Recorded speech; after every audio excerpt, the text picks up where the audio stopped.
I'm Dr. Hartman. My office is across the street over in Neskin Hall, room 211.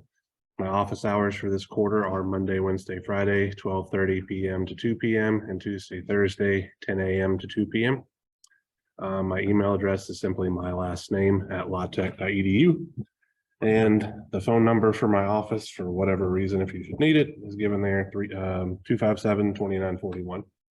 So in the event that there is another pandemic or any type of disaster or emergency that would require our class to move online, I have already set up a course Moodle page and a Zoom link and all that kind of good stuff so that we can continue the class in that modality. I'll talk a little bit more about the Zoom stuff in a moment. So at the end of this quarter, we are supposed to be able to analyze single phase electrical systems, polyphase electrical systems with an emphasis on three-phase systems, because that's what's used in modern industrial power distribution and transmission. And then we're also going to talk quite a bit about how electrical transformers work and how they are used in power transmission distribution networks. The textbook for this class is Electrical Machines with MATLAB, 2nd edition by Tur and Gorin. I cannot stress enough how much I would emphasize you not to buy this textbook. It's complete and utter garbage. Don't do it. That textbook is the one that's currently used in the ELET 360 class, which is the second part of this class. I taught it for the first time last quarter, realized how trash that textbook is, so it will be something entirely different by the time you guys get to that class next winter. So do not waste your money buying this book that is going to be replaced with something less terrifying. Okay. So there are a multitude of other resources that you can find online. Technically, you can find that textbook online in a PDF form. I don't know whether or not it's legal, but I do know it's there because I have it in that modality as well. I'm not encouraging anybody to download any textbooks illegally or anything like that. But you're all obviously aware that that's a thing. I do record all of my lectures. As you can see, I'm on Zoom right now recording this, so I'll probably have to mute that part out about me having illegal textbooks on my computer. But anyway, so you can use the lecture videos as your reference and just ask questions and all that kind of good stuff. You really shouldn't need anything more than that unless you really want it. Regarding disability disclosure, if you need testing or classroom accommodations, please let me know as soon as possible so that you can go take your exams in the TDS offices over in Wiley Tower. I would encourage you, if you have that option, to do that, just because I know that in a room like this where there's lots of people shuffling around, coughing, sneezing, all that kind of good stuff during allergy season while you guys take a test, that can be extraordinarily distracting if you have things like ADHD, and I don't want you to do poorly because of environmental factors. So anywho, class attendance. So the official attendance policy is outlined in the university catalog. Because this is a Tuesday, Thursday class, officially you're only allowed to skip 2 class meetings. Unofficially, you guys are adults, you're paying to be here, and I get paid whether you're here or not. So exercise whatever you want to do. I am recording all of these lectures. Like I said, I will post these videos to my crappy YouTube channel, and I will also make them available on Moodle so that if you have to miss class for whatever reason, or choose to miss class for whatever reason, the information will be provided to you. That being said, I am not required to offer the Zoom thing. I'm not required to record anything, and I'm not required to upload those recordings to Moodle. So what I mean by that specifically is that I'm going to do it when I get around to doing it, because I have things to do. So you may not like the speed at which I am uploading videos. They will get there eventually, but it might not be as fast as you would like. So I would highly encourage you to attend class, but I can't in any way, shape, or form require it. All right. honor code stuff, don't cheat, academic misconduct, official stuff out of the university bulletin and all that kind of jazz. Generally speaking, if you're less of a jerk than I am, then we'll get along just fine. With regards to cheating, don't do it. That pisses me off. For homework, there will be brief homework sets assigned and posted to Moodle at the end of most lectures. Homework assignments are to be submitted electronically to Moodle and completed using proper engineering format, which you guys should all be familiar with from your other classes. If you submit a homework that doesn't adhere to this format, the homework will be penalized. If you turn in late homeworks, there's also a penalty for that. In-class assignments. So this is something that I regularly do in my class. The in-class assignment is a glorified attendance or participation grade. So this class is 2 hours long and literally nobody, including myself, wants to hear me talk about circuits related stuff for 2 straight hours. So generally speaking, I try to wrap things up in somewhere between an hour and 15 minutes. And then we'll spend the rest of the time working on problems. The purpose of the in-class assignments is to help me identify what part of my lectures you guys were struggling with or what part you weren't able to synthesize. So the goal there is for you to work with the people at your table to try to figure out how to work the problems that I've presented to you based on what we've just talked about. If you have any questions about anything, I'll be happy to drop by and answer them. So it's definitely not, you guys have to figure it out. I'm more than willing to help you if something's not making sense. But the goal here is for you guys to give these types of problems a try in a low pressure environment. So what I mean by that specifically, a low pressure environment, in-class assignments are not graded for correctness, meaning it does not matter whether or not you get the answers correct. They are also not graded for completeness, meaning that you don't have to answer all 3 of the questions. I expect you to work on them until the end of class, but if you don't get things finished, you just don't get things finished. So let me reiterate that because I usually wind up answering questions halfway through the quarter about in-class assignments. They are not graded for completeness. They are not graded for correctness. All that means is that whatever you got done on the in-class assignment by the time class is over, you can turn that in and we're good. You get 100% if you attempted to work on it. If you are sitting playing on your computer, watching soccer on your phone or anything like that, I would call that not attempting to work on it and you will get 0 credit. So I typically walk around the room and just make sure that during my class, you guys are paying attention to circuits related things. Okay. All right, so exams. There are going to be 3 exams given during the course. Right now, this says closed book and closed notes. That's probably not remotely true. Definitely closed book because I don't want you guys to waste your money on the book. But with regards to closed notes, they're probably going to be equation sheets, that kind of thing for you guys to utilize during your exams. If you need to make up an exam, you need to let me know before the exam why you're missing and all that kind of good stuff, and I'm happy to work with you. Only FE approved calculators are permitted for usage during the exams. A list of FE approved calculators can be found at the link. What kind of calculators do you guys use? Show me. Is that a Casio 115? Okay, that's a good, not shitty one. Miss with the pink one there. That's a TI 30, right? Yeah, that's a peasant calculator. You got to step up your game.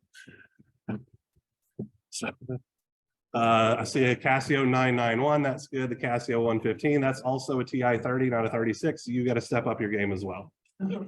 So the reason why I'm saying that, and it's going to be abundantly obvious, the 36 is my jam. The reason why I'm saying that those of you that are using TI 30s need to step up your game. We're going to be dealing with a lot of complex mathematics in this class, and by that I mean doing math with complex numbers. And those peasant TI 30 calculators are just really, really bad at it.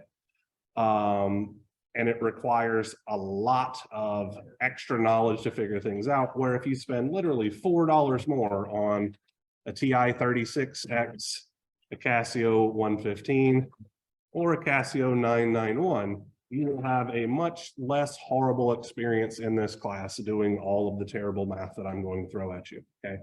So it is a quality of life improvement for you to invest in a slightly more powerful calculator, okay? I have all three of the calculators that I just talked about. If you use an HP calculator, I'm sorry, I don't practice your brand of witchcraft, okay? I don't understand how those things work at all. But for the Casios and the TI-36s, I will be happy to show you how to use the complex number functionality to make your lives much, much easier for all this stuff that we're going to have to do. So I understand it takes time to get used to a new calculator. I would highly encourage you to figure out how to get your hands on one of these calculators sooner rather than later to make your lives much, much easier. Okay.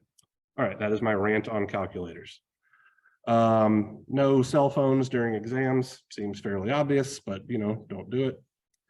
So here's how the grade breakdown is going to be. Homeworks are worth 30%. So that's 3-letter grades tied to homework, meaning you should really do them if you want to have any chance of passing this class. The in-class assignments are worth 10%, meaning that a letter grade is given to effectively participation, just showing up and pretending like you're doing work on the stuff that we're doing in this class is good enough to get you a letter grade. Exam 1 is worth 25%, exam 2 is worth 25%, and exam 3 is worth 25%. But there's that little symbol thing on the right-hand side there that says the weight of the exam on which you receive your lowest score will be reduced to 15%. So effectively, what that means is that you can have one bad test day and it won't shoot you in the foot in this class entirely. If we add all those things up together, including one of the tests only counting for 15%, it comes out to be 105%, which means I have half a letter grade worth of bonus just built in from the jump, okay? So it should not be wildly difficult. I say this as a jackass with a PhD. It should not be wildly difficult for you guys to pass this class and move along to bigger and better things, okay? The grading scale that I use for this course is a traditional 10-point scale defined below.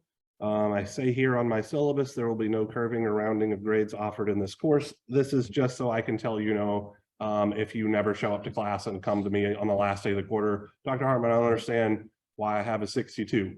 And I don't have any idea who you are because you haven't been here in 3 months, okay? Obviously, if you're close or on the border and you're showing up regularly, I can tell that you're trying. I'm usually more than happy to help you out. But if you're screwing around the entire time, then this is my way of saying, no, you made a D because you earned a D. So anyway. Syllabus stuff or syllabus changes, excuse me. I don't expect the contents of the syllabus to change, but if I need to change them, I reserve the right to do so as long as I tell you emergency notification system stuff. Sign up at this website so that you'll get text messages in case classes are canceled due to a weather event or whatever. Here's text COVID-19 policy information. Slightly below that is the counseling services information. And then we get into our tentative course schedule. So today we're supposed to talk about syllabus and introduce myself. I feel like I've done that arguably well. And then we have a little bit of a lecture where we're going to review some concepts that you guys covered, or I believe should have covered, in your ENGT 221 course. Then we're going to continue on for the next several class meetings, talking about single-phase systems, have a test on single-phase system stuff, and then talk about three-phase systems for several class meetings, have a test on three-phase stuff. And then talk about transformers for 5 class meetings and then have a test and then be done. Anybody have any problems with the schedule that I've laid out here? All right, anybody have any questions about the syllabus or anything? Okie dokie. All right, so let me minimize this. I don't want to update that program. All right, so we're 15 minutes in. Let's talk about review related stuff. What's a complex number?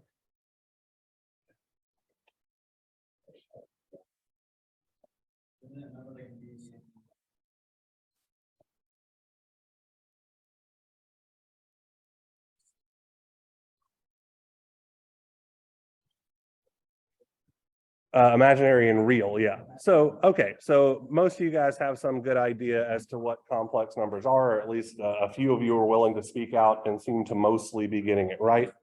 So a complex number contains both a real and imaginary part. So if I were to create a simple complex plane here in the middle of my page, the horizontal axis would correspond to real numbers. The imaginary axis would correspond, excuse me, the vertical axis would correspond to imaginary numbers. And I could call this vector originating from the origin out to some point in this two-dimensional coordinate system. Let's call this complex number A. And in rectangular form,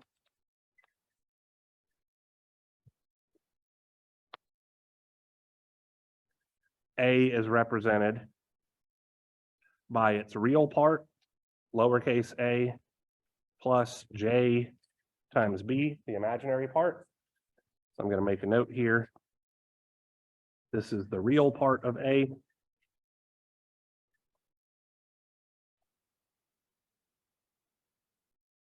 And this is the imaginary part of A, excuse me.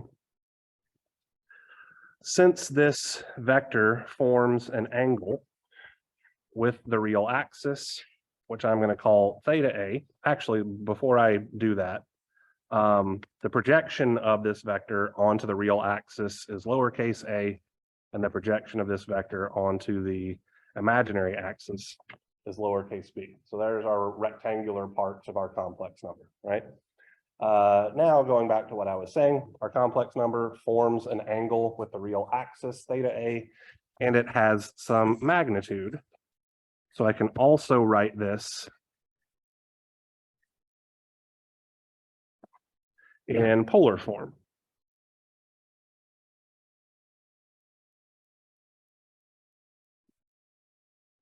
As complex number A is the magnitude or length of complex number A with an angle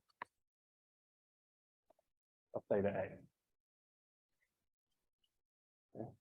So it's probably useful to be able to go back and forth between the two parts, and this is where having a good calculator will make your life wildly easier.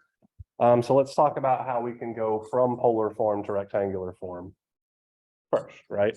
So if we have a polar form complex number, we could say that lowercase a, the real part, is simply the magnitude of A cosine angle theta A, and the imaginary part B is the magnitude of A, excuse me, sine theta A. To go the other way around, we can use simple trig identities. So the magnitude of A is going to be the square root of the real part squared plus the imaginary part squared. This is just good old Pythagorean theorem. And the angle theta A is given by the inverse tangent of the imaginary part over the real part. Okay. So I'm going to give you guys an example. This is going to screw this up, if that's the kind of guy I am. All right. This is going to illustrate why you really should buy a less crappy calculator, not to harp on it too much. So let's say that I have a complex number x, and x is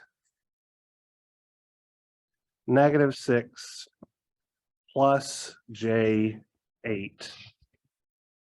in rectangular form. Okay. What would this complex number look like in polar form?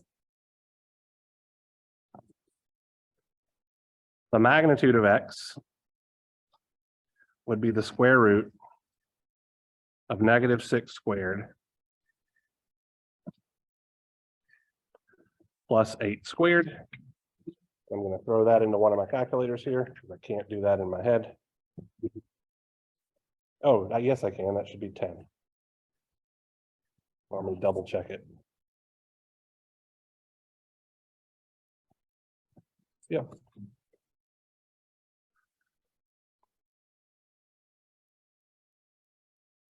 What should the angle of X be? You guys tell me this. Right, you got calculators in front of you. I asked you to get them out a couple of minutes ago. Hit me with a number.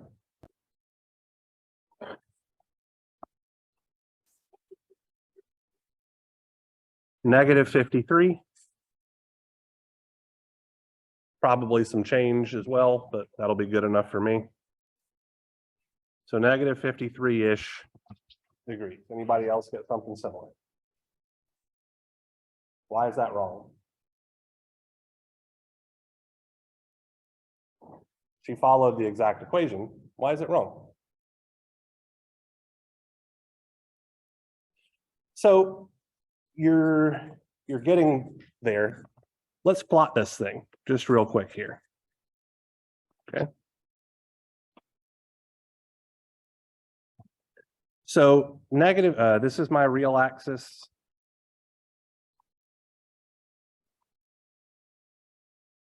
This is my imaginary axis. So if complex number X is equal to -6 plus J8, that means I should go out about 6 units in the negative real direction and up about 8 units in the positive imaginary direction. So this is complex number X. Okay, this is where it lies on the complex plane.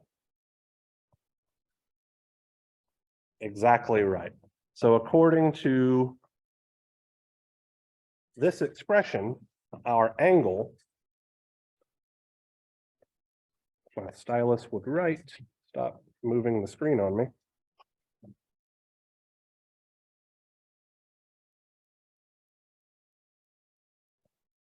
Should be down here. Does this make any sense? Not really, but I can explain it to you, okay? So when we do the inverse tangent operation of +8 over -6, your calculator interprets this as the exact same thing as -8 over +6, which would very much lie in quadrant 4. In fact, the arctangent operation can only give you a value in quadrant 1 and quadrant 4. It will never give you an answer in quadrant 2 or quadrant 3. But complex numbers can definitely lie in quadrant 2 or quadrant 3. Okay.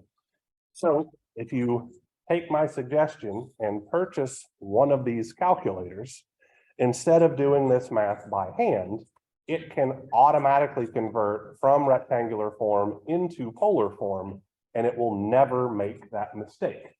What we would have to do here by hand is to shift our angle by plus or minus 180 degrees to compensate for the fact that our calculator will never give us an answer that is in quadrant 2 or quadrant 3. But we only have to compensate by that 180 degrees when we're expecting the answer to be in quadrant 2 or quadrant 3. So it requires a whole lot of extra thought just to figure out something in what should be a pretty simple and straightforward calculation.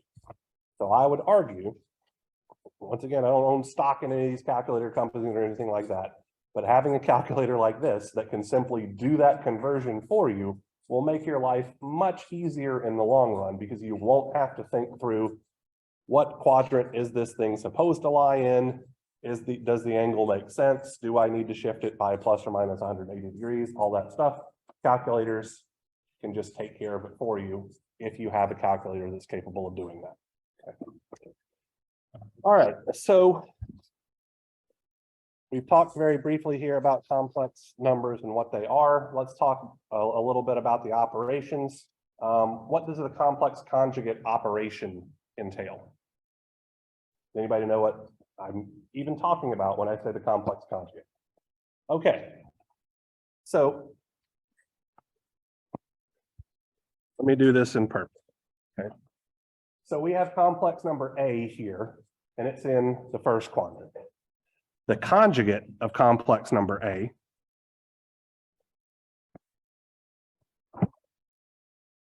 is this number down here. right? I denote the conjugate operation by an asterisk, okay? So what can we say about this complex number A? Well, the projection onto the real axis is the same as complex number A.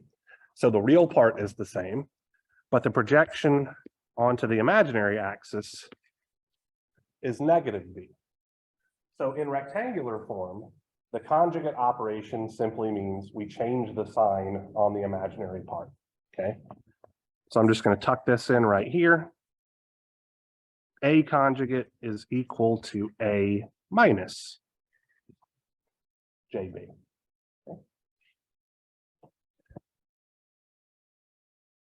What does that do to the angle? A negative angle. Absolutely right. So this is simply negative theta A. So in polar form, our conjugate operation is simply the magnitude of A with an angle of negative theta A. Okay. So this conjugate operation is going to show up in our power calculations, which this class is all about.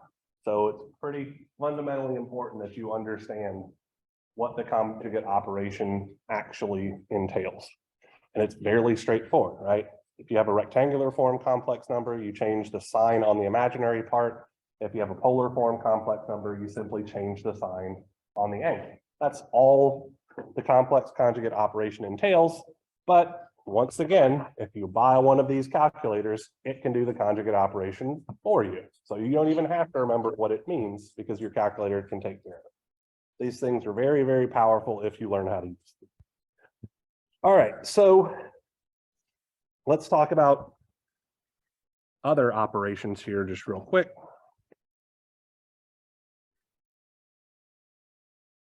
How do I add complex numbers? Anybody have any thoughts? Very true. So if you're doing it by hand, they need to be in rectangular form. Absolutely right. So if we had some complex number A is A plus JB, some complex number B is C plus JD. If we want to add complex numbers A and B, this is going to look like A plus JB plus C plus JD. And I'm simply going to add these vectors together, right? So I'm going to add the real parts together. I'm going to add the imaginary parts together. And this is going to give me A plus C plus J B plus D. Addition, very straightforward, right? Subtraction is equally as straightforward because it's just addition, but now we have a negative sign to take care of.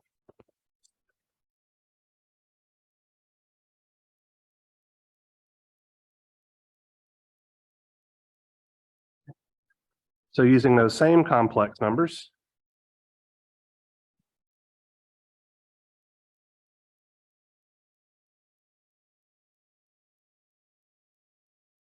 we could say that A minus B is A plus JB minus C plus JD.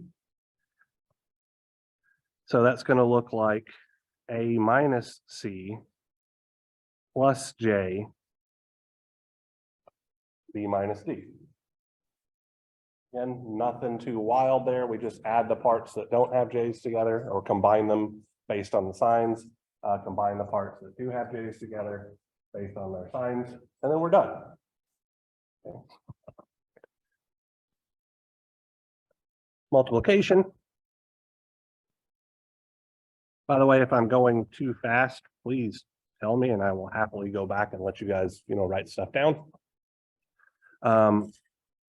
Using those same complex numbers, A plus JB and B is equal to C plus JD. When we multiply these, and I'm going to talk about the syntax here, okay? When I am asking you to multiply complex numbers together, it's going to look like that. It's going to be one letter next to another letter, okay? I'm not going to use an X for multiplication. because to me, that means cross product. I don't know how many of you guys have any experience with vector calculus, but effectively that's a sign. We are dealing with two-dimensional vectors here. A cross product does not exist for complex numbers. So I am not going to put an X because that could be confusing.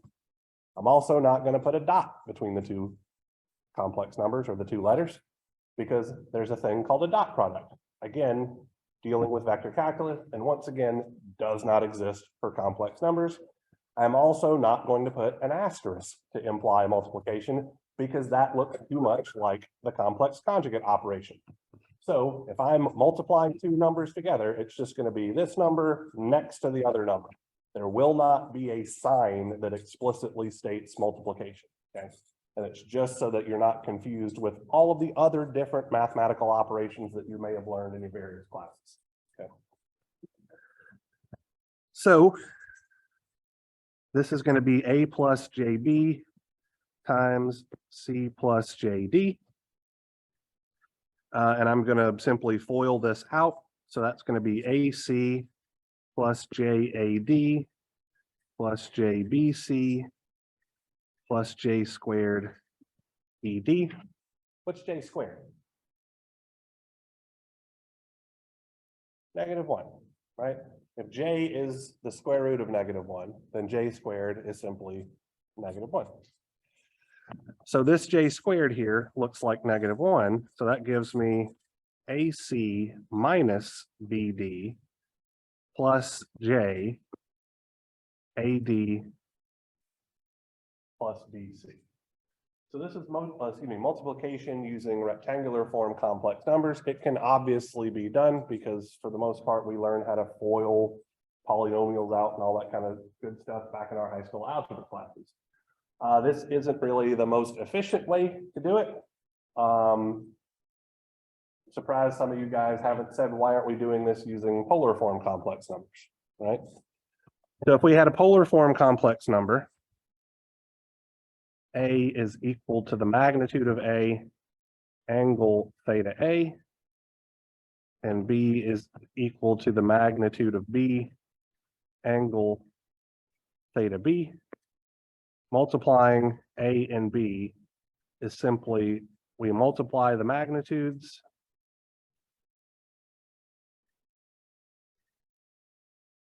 and we add the angles. So if you're doing this by hand, multiplication is a bit easier to do in polar form than it is in rectangular form. Requires you to be able to convert from rectangular to polar correctly, which is another bag of cats, but it is easier to do. Our last mathematical operation that we're going to deal with is division, and in rectangular form, boy howdy, it's a bit annoying.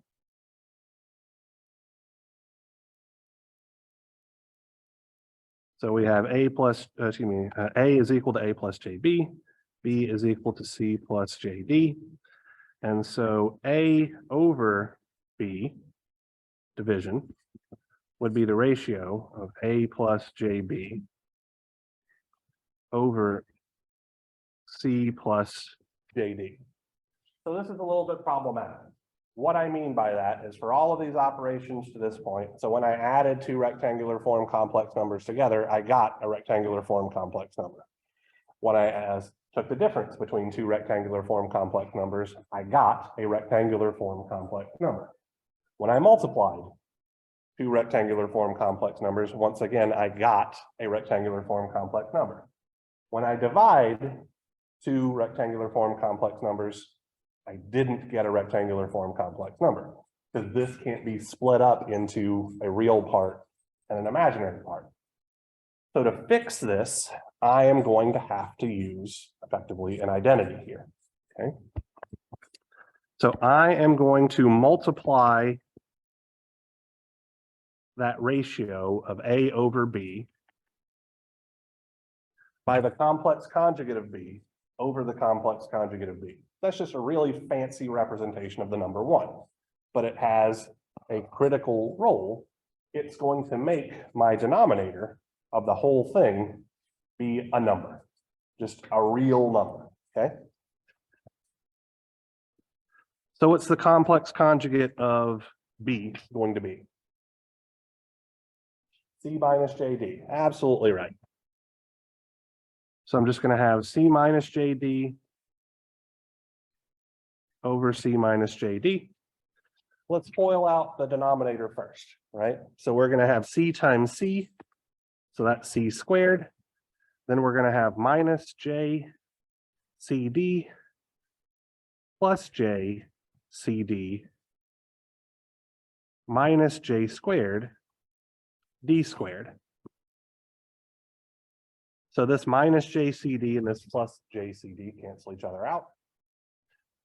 Minus J squared is the same thing as +1. So that's just going to give us a C squared plus D squared in our denominator, right? For our numerator, this is going to look real similar to what we did with multiplication, right? So we're going to have AC minus J AD plus J BC minus J squared BD minus J squared is +1. So this is going to look like AC plus BD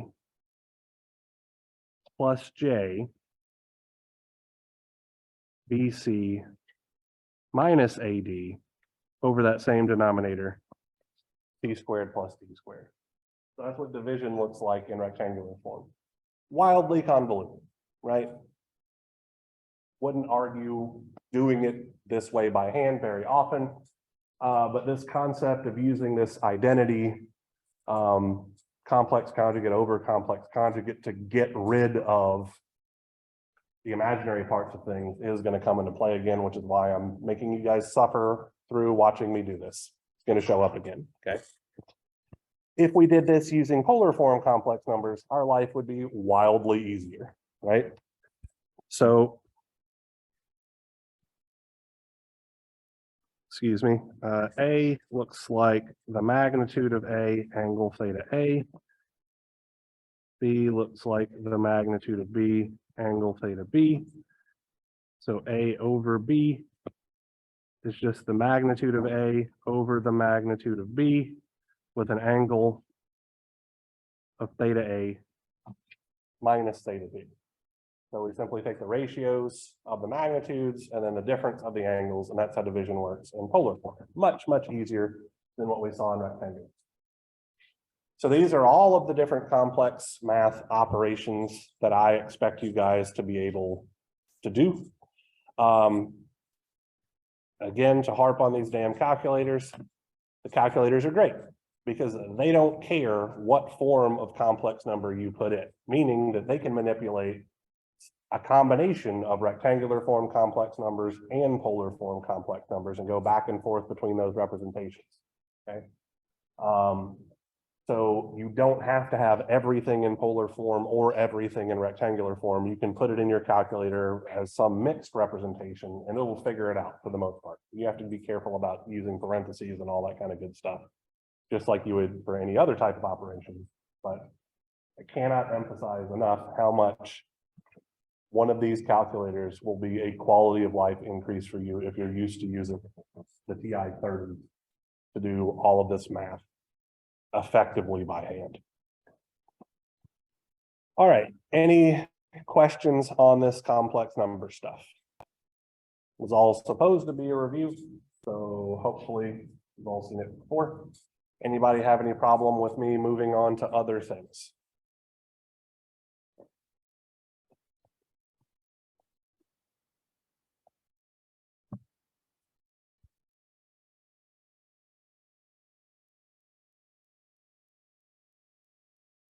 Now let's talk about phasors. What's a phasor? Is phasor something that you guys have heard of before? Let's start there. So a couple of people are shaking their heads, yes. Other people are shaking their heads, no. You're shaking your head, no, that you have not dealt with phasors before. Maybe once, okay. So That's perfectly fair. Maybe you're not familiar with that particular name, okay? So a phasor is simply a frequency domain representation of a time domain signal. You guys may not know what the hell I'm talking about when I talk about the frequency domain and the time domain. That'll be okay. We'll figure that stuff out. So let's say that I have a voltage waveform. It has some magnitude. I'm going to call it Vm.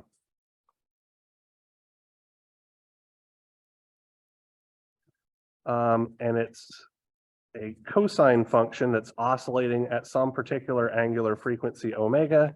And then I also have some phase angle theta v.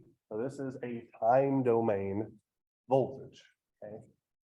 So it is a sinusoidal voltage with a cosine function as its basis.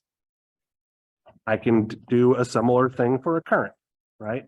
I of t would be Im cosine omega t plus some phase angle theta I. And we are going to call these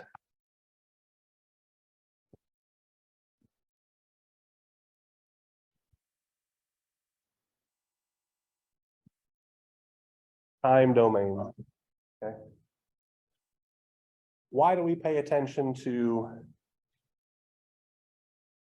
sinusoidal signals like these?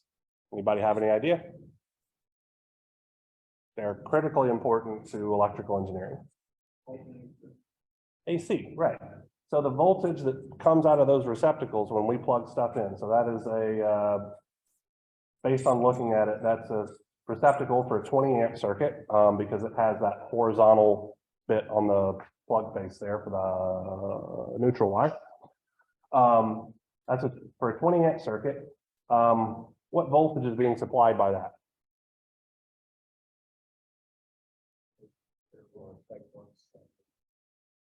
There we go. So you're both correct. Preston, right? Yeah. So you guys are both correct. Preston said it was 120. What's your name? Garrett said it was 170 peak, but it's going to be sinusoidally oscillating. And they're both absolutely correct. Okay. How can they both be correct when those are wildly different numbers? Well, what Preston gave us was what's called the RMS value of the voltage, which is a DC representation of this time varying signal. And what Garrett gave us was what the actual signal would look like if we hooked up one of the oscilloscopes in the room and tried to look at the damn thing. Okay. So all of the power, or let me restate that. The electrical grid uses sinusoidal voltages and currents operating at a frequency of 60 hertz or an angular frequency of 120 pi radians per second. Here in the United States, it's 50 hertz or 100 radians per second. In pretty much everywhere else, Japan's an odd duck because it depends on where you're at in Japan, whether it operates at 50 hertz or 60 hertz. And that is a function of what happened after World War II and what countries occupied them and rebuilt their electrical infrastructure after we bombed the shit out of them. Okay. But anyway, yes. They just use a different system. So it just means it's 50 cycles per second as opposed to 60 cycles per second. So they spin the rotor of their generators a little bit slower than we do. Couldn't really tell you why. Yeah.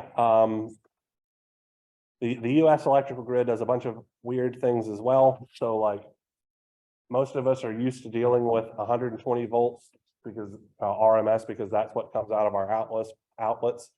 But in a single family dwelling, most of the time we actually have access to 240 volts, which is very comparable to what is used in Europe. They have 230 volt systems, but because we use a center tapped transformer, we get split phase, which means we can have two different 120 volts, which add together to make 240.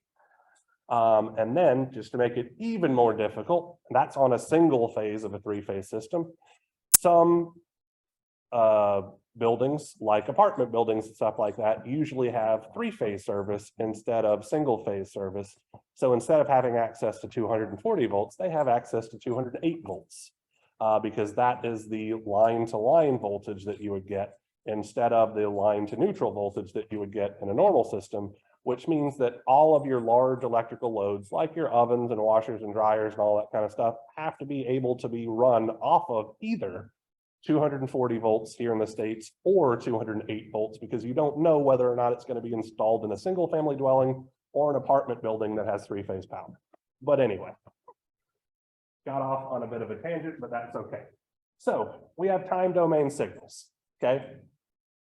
And then we have resistors, capacitors, and inductors. And resistors are easy because the voltage is directly proportional to the current through Ohm's law. V is equal to I times R.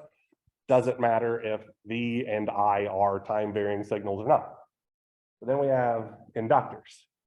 And the voltage drop across an inductor is equal to the inductor value times the derivative of the current, right? So hopefully you guys, let me do this in blue because I'm going to wind up erasing this in a moment. The voltage drop across an inductor is equal to L times the derivative of the inductor current with respect to time. And similarly, the current flowing through a capacitor is equal to C times the derivative of the voltage drop across the capacitor with respect to time. Have you guys seen these before? Maybe? Okay. So if I'm dealing with time domain signals, that effectively means that I'm having to take derivatives and do integrals of sinusoidal functions all over the damn place, which is going to make me have to do a ton of trig that I don't like doing. Okay. For those of you who may have had me for engineering 221, I make you guys suffer through that math for a simple problem, and it takes us about 45 minutes to solve it. And then I introduce the concept of phasors where we make all the math better because we're using complex numbers, okay? I'm not going to make you guys suffer through all that math because this is supposed to be a review. So instead of working in the time domain, we typically will work in the frequency domain, which carries all of the same information that the time domain signal does, except that we throw away the frequency dependency because we understand that everything is oscillating at the same frequency, right? So every single piece of electrical equipment that we connect to our grid through these receptacles is using an excitation signal at 60 hertz, right? So they all have the same frequency component. So a phasor is simply a frequency domain representation of these time domain signals, which will make the math easier, okay? So my phasor voltage is going to be a complex number. And I'm going to get that by simply taking the magnitude, taking the phase angle, and throwing everything else away. But I want to be very specific here. I do this with the cosine function as my basis. So if I gave you guys a sine function, you'd need to convert it to a cosine function and then keep the magnitude, keep the phase angle, and throw everything else away. I can do something similar here for currents, right? So I'll have the magnitude of the current, the phase angle of the current, and everything else gets thrown away. These are frequency domain signals.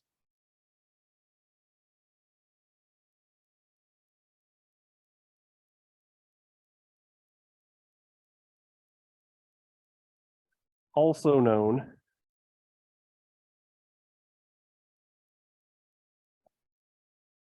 as phasors. And phasors are what we use to analyze systems that are in sinusoidal steady state, right? Which means we use sinusoidal voltages and currents to drive them. So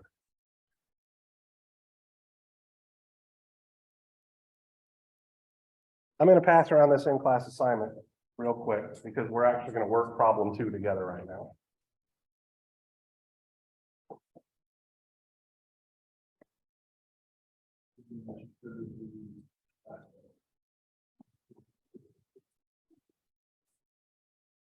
By the way, this in-class assignment is up on Moodle. What is going on here? Okay. Oh, I guess I should take the copy for myself so I know what I'm doing.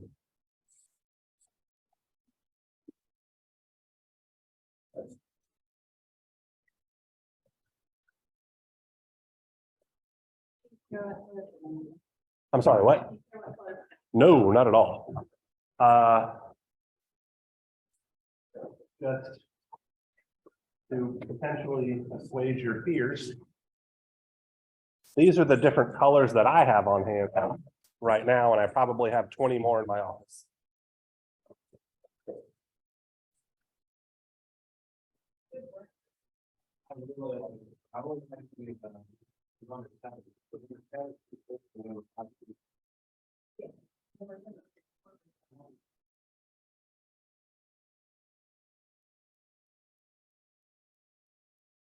Yeah.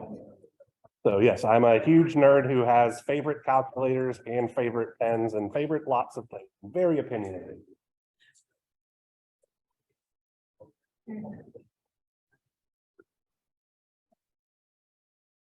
Yeah.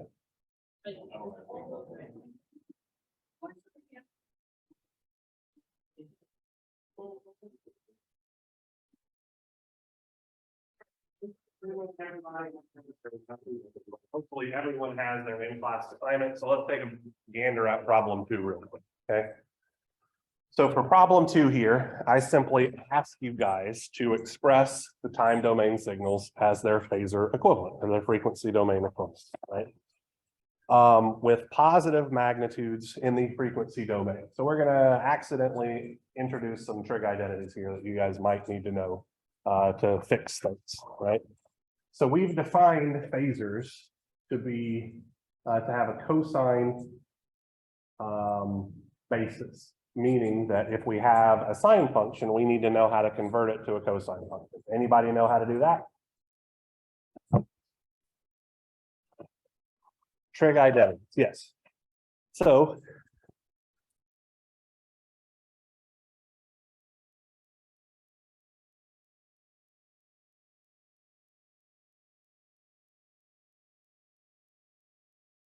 trig identity number 1.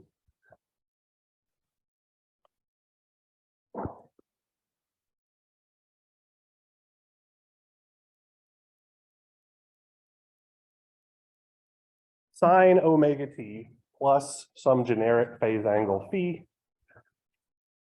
is equal to cosine omega t plus that generic phase angle phi. Let me draw this so that it's obvious that I'm representing the same angle here. Minus 90 degrees, meaning that if I have a sine function and I want a cosine function, I simply subtract 90 degrees from the phase angle and call it a day. Okay.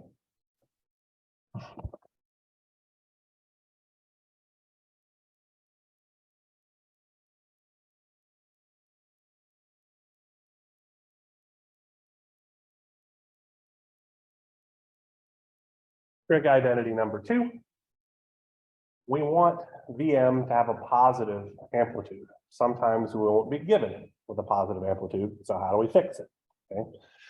So negative cosine omega t plus theta, again, just a generic phase angle here, is the same as positive cosine omega t plus theta plus or minus 180 degrees. So to get rid of a negative sign, we can simply add or subtract 180 degrees from our phase angle, pushing it exactly half a circle away. So it doesn't matter which sign we use there. Adding or subtracting gets us the exact same result. Okay. Those are the only 2 trig identities I'm going to expect you guys to be able to do. If you have a sine function and you need a cosine function, subtract 90 degrees. If you have a negative something and you want to make it a positive something, add or subtract 180 degrees. That's it. Excuse me. So let's look at in-class assignment number 1, problem 2. Part A says that we have a time domain voltage waveform. VA is equal to negative 10 cosine 4t plus 75 degrees volts. I want to figure out what the phasor or frequency domain representation is, right? So what am I going to do to get rid of that negative sign? Add or subtract 180. I'm going to subtract 180. It literally does not remotely matter here, but I like to have my angles lie between positive 180 degrees and the negative 180 degrees. So the smallest possible magnitude. Since I'm starting out with a positive number, subtracting 180 will get me a smaller angle, but it will be identical to the angle if I had added 180. I just want to be clear about that, right? So I could say that that is simply 10 cosine 4t minus 105 degrees volts. If I did my mental math correct, I'm just going to double check because I definitely make silly errors all the time. Positive 75 minus 180 is negative 105. All right. So I got rid of that pesky negative sign. Now I want my phasor representation.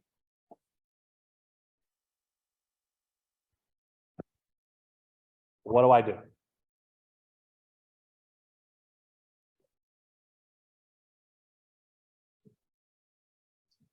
Use the 10 in the phase angle and throw everything else the hell away. Absolutely right. So 10 angle negative 105 degrees volts. Done.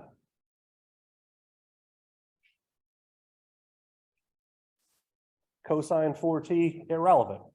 Okay, we only keep the magnitude. We only keep the phase angle. All of the other information gets thrown away. That's how we get our phasors.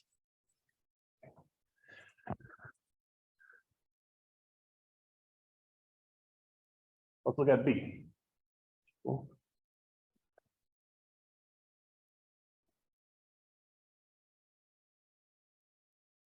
So for part B, we have a sinusoidal signal 5 sine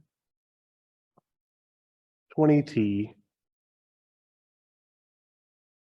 minus 10 degrees volts. Once again, our goal is to get a phasor signal, which has a cosine as a basis. So how are we going to change that sign to a cosine? Subtract 90 degrees. Absolutely right. So that's going to look like 5 cosine 20t minus 100 degrees volts.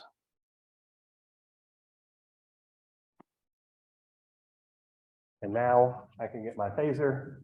So what's VB in phasor form going to be? Exactly right. 5 angle negative 100. Keep the magnitude, keep the phase angle, throw everything else away.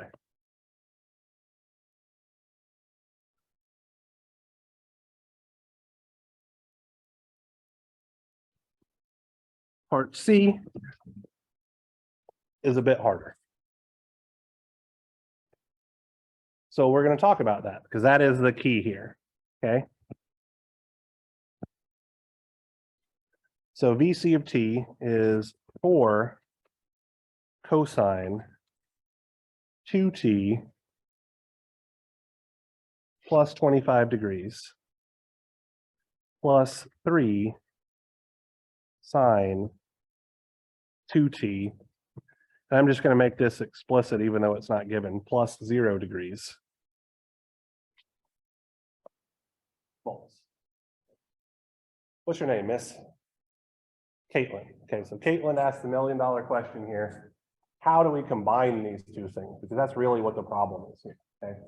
So combining these two things in the time domain is a complete pain in the ass.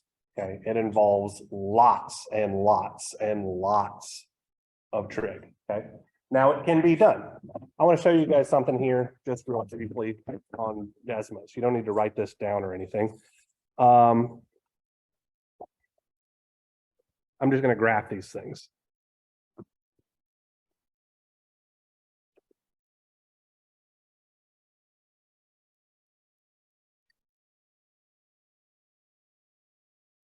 So I'm going to call this y1 of x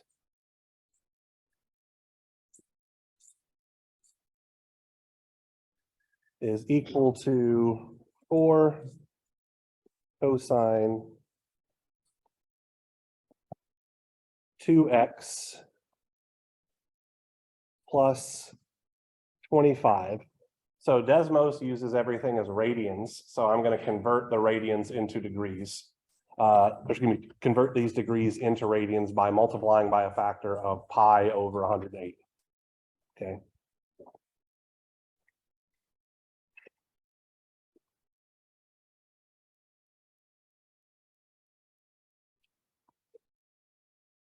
Oh, dummy.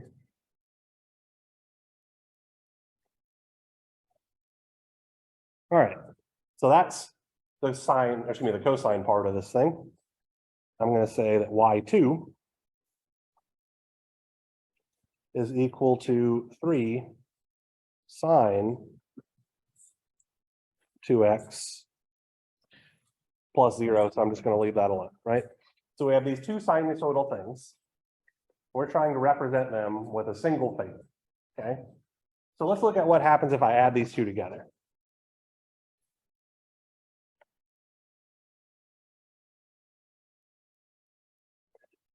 I'm going to turn y1 and y2 off so we can only see the sum. What does that look like?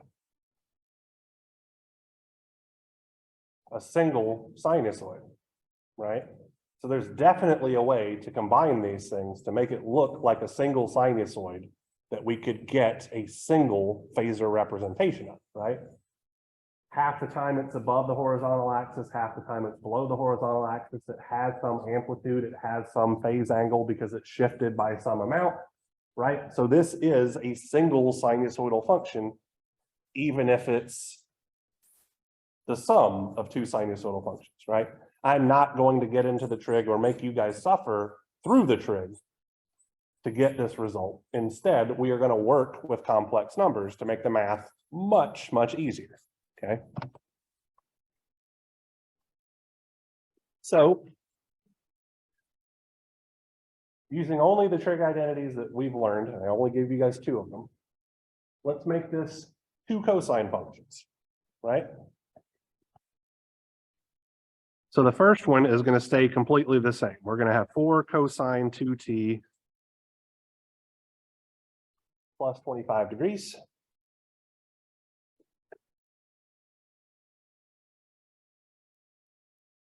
Plus 3 cosine 2t minus 90 degrees. Absolutely right. Okay. Now, let's say that VC is simply 4 angle 25 degrees plus 3 angle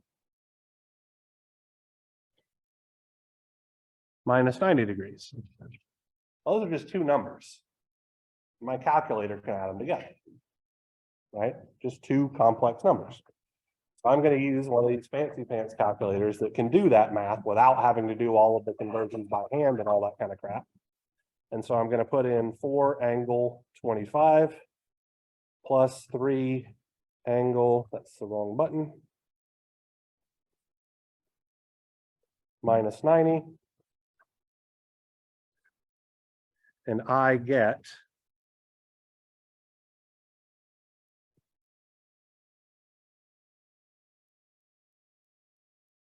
3.854 angle negative 19.861. degrees volts. Now, arguably, this seems like witchcraft, right? We were glossing over a whole lot of reasons why we can do this, but let's verify our answer. Let's go back to Desmos. Just real quick here. If I can find my mouse cursor, there we go. So I'm going to put in a new signal here. And I'm just going to put in that thing, 3.854. Obviously, there's going to be a little bit of rounding error here. Cosine 2t minus 19.861. And then I'm going to convert that that angle in degrees into radians so that my units match up inside of my trig function there. So pi over 180.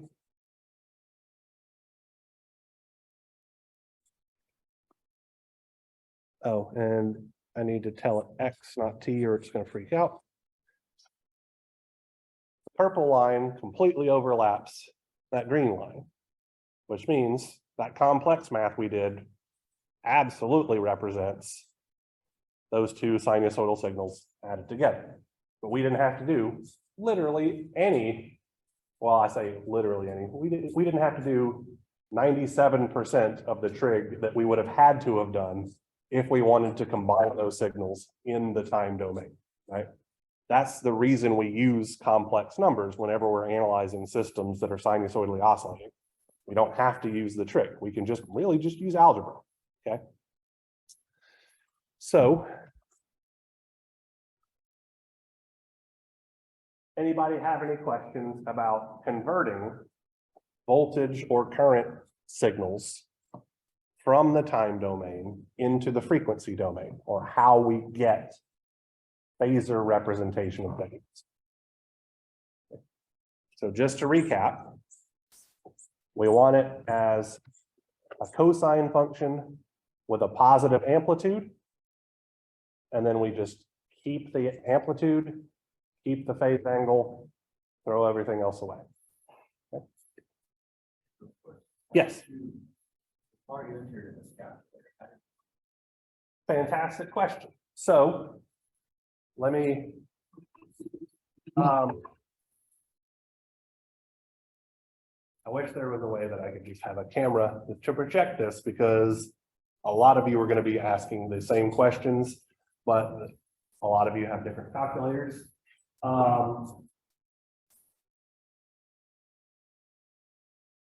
Everybody with a TI 36. How many people have had a TI 36? 3 of you. Come here real quick. I'm going to show you guys how to do it. Then I'm going to show the people with a Casio 115 how to do it. Then I'm going to show the people with a Casio 991 how to do it. Okay. So for the TI 36s, this is my favorite calculator to do complex math on, by the way, so very good purchase in my opinion. Effectively, everything is buried in this one little button right here, okay? So I had, what was that? 4 angle 25 degrees. So I just open parentheses, 4. If I press second pi, there's where I get my angle operator. It's just option number 1. So 25, close parentheses, plus, open parentheses, 3, same place to get angle, negative 90, and I just press enter. So right now, my calculator is set to give me the answer in rectangular form, but we got the answer in polar form. To do that conversion, I go back to that exact same menu, and I just scroll down. Option 4 is convert to polar. Press that. 3.854, angle negative 19 and change. Okay. Yep. Thank you. Yep, no problem. And if you want to put in numbers in rectangular form, the pi button 3 times gives you the imaginary operator I. Okay. Yep. All right, who's got a Casio 115?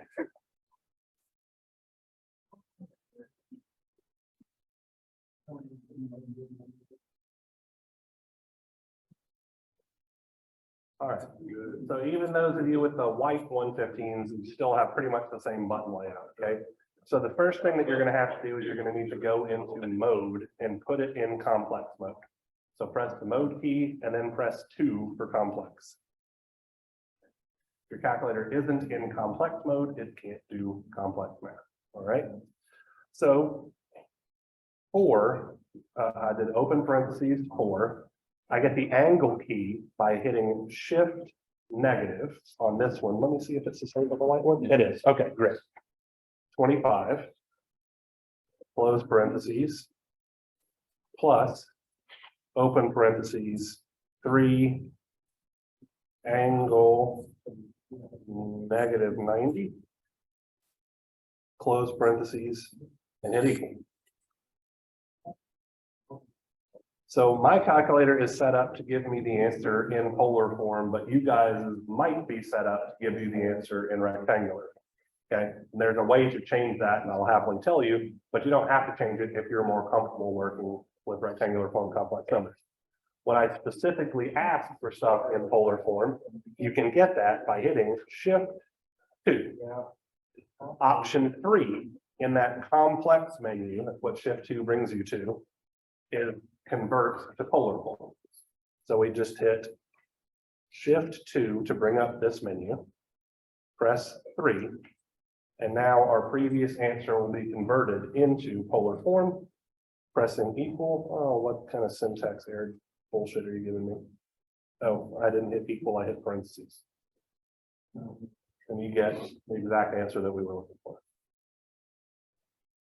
So for you Casio 115 folks, the engineering button gives you your imaginary operator I, shift negative gives you the angle operator, and then all of your conversion stuff is buried in that shift 2 complex menu. All right, yeah, no problem. If you forget anything, please let me know. I'll be happy to help. All right, Casio 991 folks.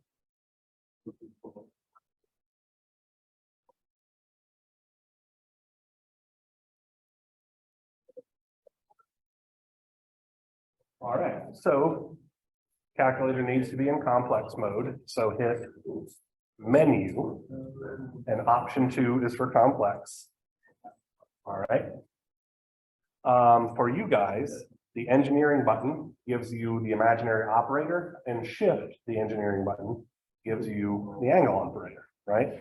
So if we want 4 angle 25 degrees, I like to put my complex numbers in parentheses. So I just open parentheses, 4, shift, engineering to get angle 25, close parentheses, plus open parentheses, 3, shift, engineering, negative 90, close parentheses, equals, and I have my calculator set up to give me the answer in polar form from the jump, but you guys might not have that, like it might not be set up that way.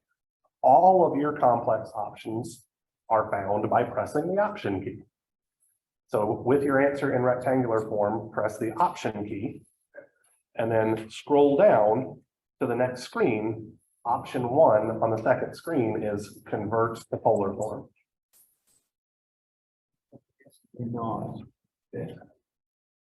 I guess literally the exact answer, but if you have any questions, I know I hit you with a bunch of stuff real quick, by all means come ask. And for those of you with the TI-30s, I'm so sorry, I do not know how to use your peasant calculator. Yeah. So, all right. Any other questions about what we just covered, phasor representation of voltages and current? All right, pretty straightforward. So the last thing that I want to talk about today is impedances. I'm not going to derive everything. I'm just going to hit you guys with stuff because it should have been, well, actually, I don't know if it should have been derived from you, but this should still be a review, okay?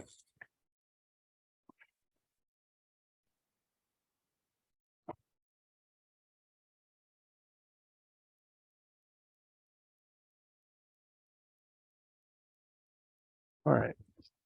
So in the frequency domain, we don't really deal with resistances, capacitances, and inductances anymore. We deal with impedances, where impedance is simply a frequency dependent resistance, okay?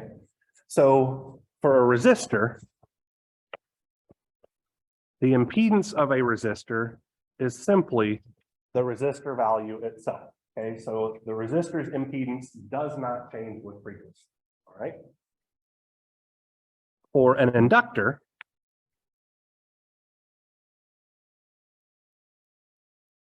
the impedance of an inductor is given by J omega L, where omega is the angular frequency expressed in radians per second.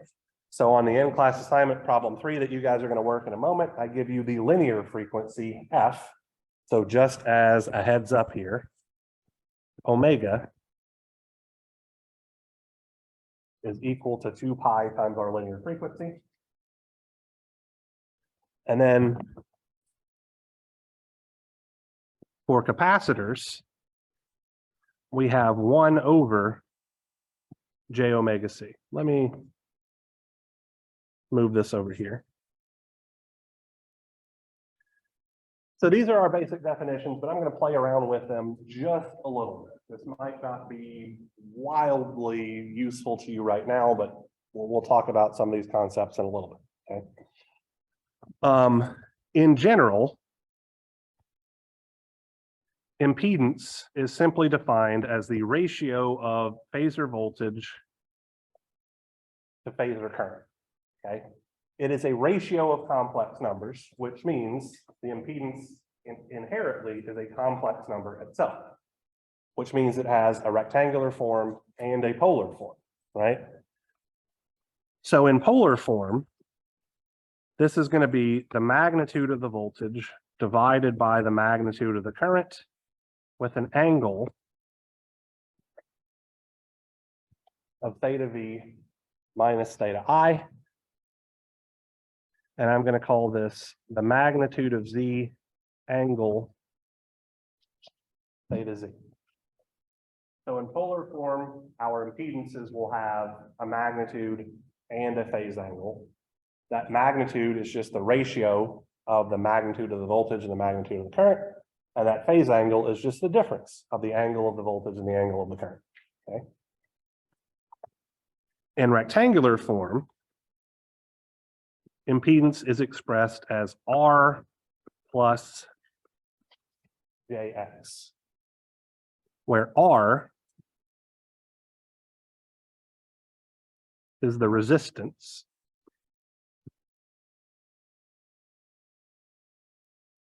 and X is the reactance, okay?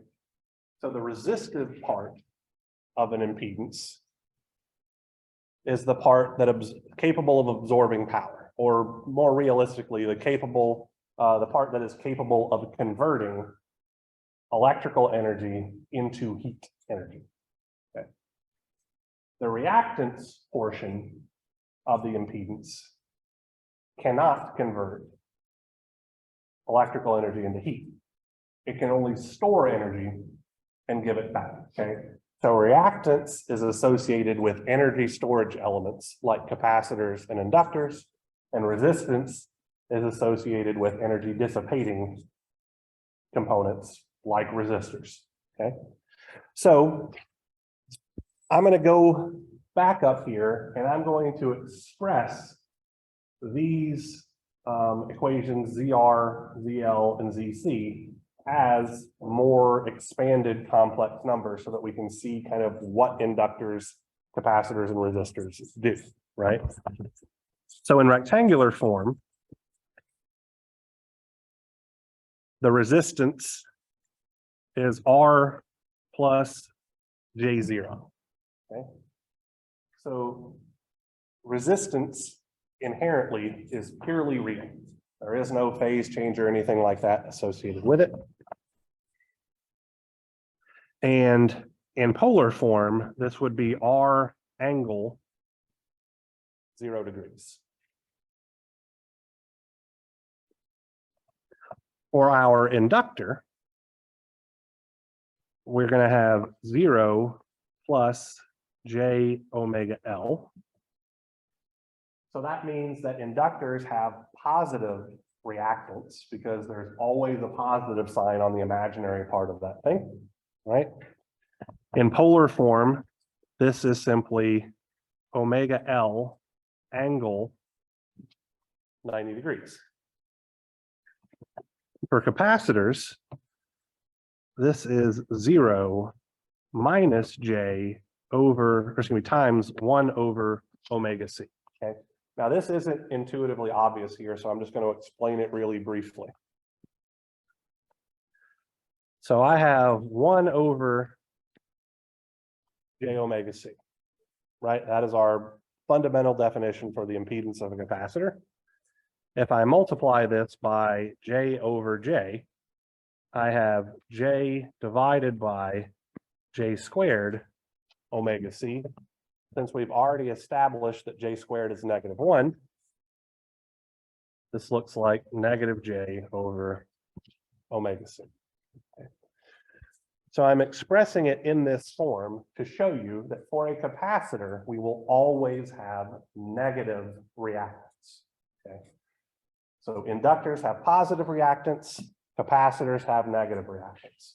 What that means effectively is that inductors absorb reactive power. We'll talk about that more in maybe 2 or 3 class meetings.